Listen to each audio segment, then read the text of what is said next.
Once known as the father and husband in the 8 Passengers YouTube series, Kevin Frankie's attorney now says the father of 6 is fighting for custody of his children. There's a lot to be told. There's a lot of chapters in this book. Law and Crime Network crews traveled to Provo, Utah this week to sit down with Kevin Frankie's attorney, Randy Kester. He says his client had no idea his children were being abused and instead points the finger at Judi Hildebrandt, alleging she brainwashed the entire family. That once she got involved in their lives, it just destroyed his family. It did. And he's now trying to recover from that and put it back together. He wants it back the way it was. In recent days, Kevin Frankie has stopped speaking with his estranged wife, Ruby, after she dropped bombshell news on him during a jailhouse phone call. He hasn't spoken to Ruby for about 2 weeks now. So he did speak with her after her arrest, it sounds like then. He spoke with her, I think there are reports out there actually. He spoke with her a week ago Friday, and that was when he started to realize the broad perspective of the deception that he'd been fed, and in that discussion found out a lot of things from her that he should have been told. He should have been involved, and after the phone call, he just decided that he'd been deceived and hasn't had contact with her since. In fact, Kevin Frankie hasn't even discussed the abuse allegations with his wife. His backing off from communication with Ruby was because he felt betrayed, he felt deceived, and so he didn't feel like that it would merit any further consultation and discussion between them. But I don't know, he may be following the proceedings, but they're pretty inaccessible. Neither one of us have been willing to drive 250 miles just to go to a short hearing, and it's my understanding that the WebEx links have crashed, and so I just gather information and give it to him about what's going on. Yeah, that's fair. As far as what Ruby has said to Kevin, has she denied these allegations and said it didn't happen? They have not had that conversation. Is there a reason why? I think because it's pretty apparent to Kevin from the reports that it did happen. He believes his son and the reports that his son has given to law enforcement and others. Late last month, Frankie's 12-year-old son broke free from Judi Hildebrandt's home in Ivins, Utah, about 250 miles south of this family home in Springville, Utah. The boy ran to a nearby neighbor's home asking for food and water. Investigators found him emaciated with duct tape around his wrists and ankles. This kid has obviously been, I think he's been detained. He's obviously covered in wounds.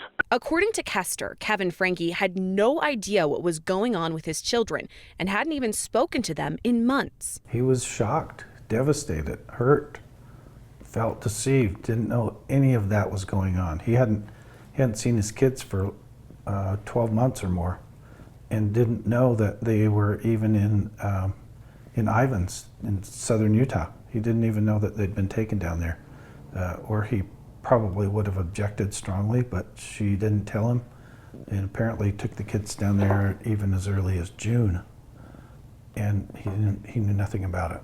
Kester alleges that Kevin hadn't seen his children in more than a year, all at the instance of his wife, Ruby Frankie. Kevin very much loved his children and loved his wife and had a strong bond, an exceptionally strong bond with all of his kids. You've seen pictures of their family together. He was involved in all sorts of activities. He was a great dad. But Ruby felt like there were differences in their marriage, and at one point, in conjunction with Judi Hildebrandt, it was sort of like, we have to separate to save our marriage. You know, we'll keep working on our marriage, but for now, you know, if we're gonna repair our marriage and be back together as a family, you have to be away. And you have to work on yourself and don't have contact with the kids. Don't have contact with me unless I initiate it.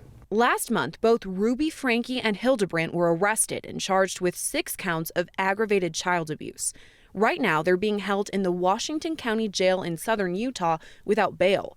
But before her arrest, Ruby and the Franke family were already known the world over for their popular YouTube channel, 8 Passengers.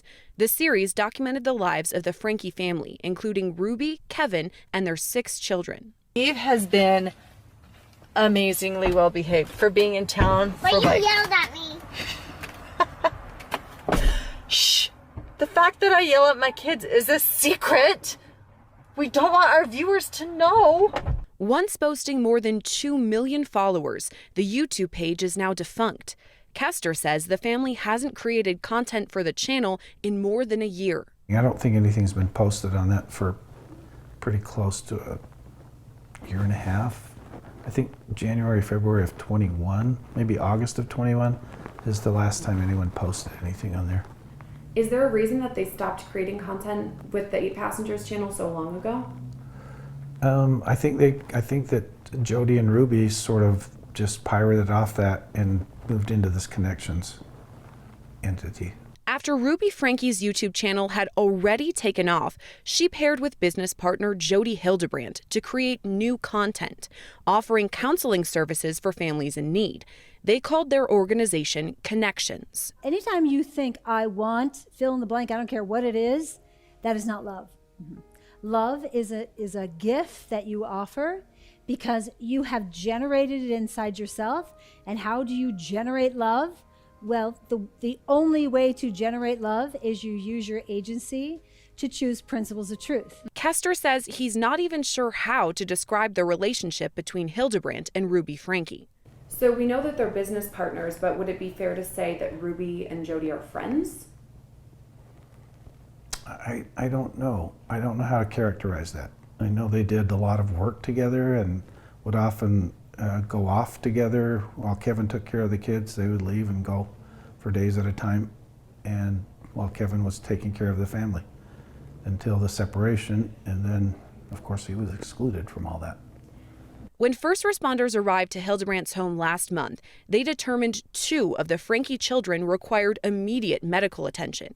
In all, 4 of the 6 children were taken into the care of the Division of Children and Family Services. Right now, Kester isn't sure where the kids are being held and says Kevin Franke does not have any contact with them.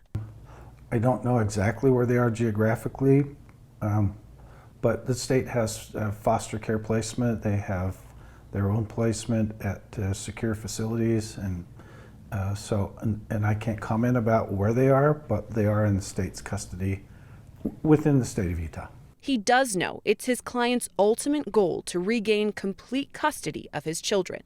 And does your client have contact with any of his children who are under the age of 18? Not yet.